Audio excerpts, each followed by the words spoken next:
Бидний амьдрч буй орчин ямар бохирдлоор дүүрэн болохыг та мэдэх үү? Үүний дундаас дуу чимээний бохирдол бидний тогттой амьдралд хамгийн их саад болдог зүйлсийн нэг юм аа. Олон улсын эрдэмтэд дуу чимээнээс ангид амьдрах нэг арга нь хэвсний хэрэглээг бий болгох гэж үздэг. Эхний туршилтанд бид зочид буудлын хонголд бөмбөр байршуулан тоглосон юм.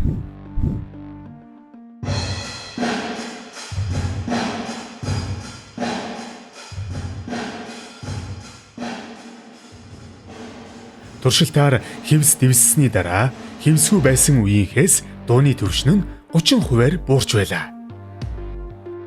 Дараагийн туршилтанд бид цахилгаан гитар ашиглан гитарын өсгөгчийг хэвстэй болон хэвсгүй хайрцгаар таглаж үзв. Цахилгаан гитарын дууны түвшин 50% дээр тааруулахад сонсогдох чимээ нь 100 децибелтэй тэнцэж байв.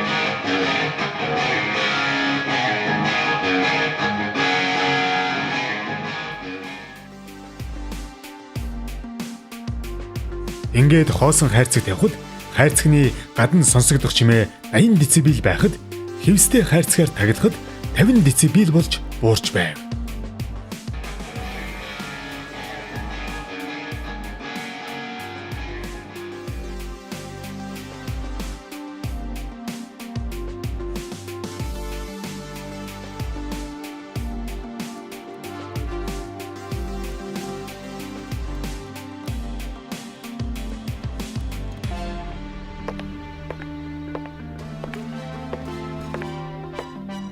Харин сүүлийн туршилтанд бид хонглоор асгаж буй хөлийн чимээ хэрхэн буурч буйг туршлаа.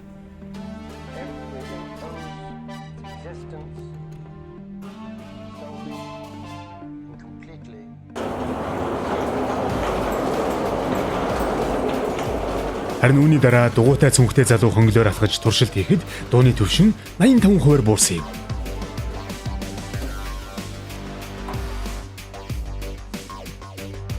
Энгийн туршилтаар та хэвс үнэхээр дуу чимээ тусгаарлаж өөртөө шингээдэг болохыг харлаа. Өөрөөр хэлбэл хэвсний хэрэглээгээ нэмэгдүүлснээр дуу чимээний бохирдлоос тодорхой хэмжээгээр ангижрах юм аа.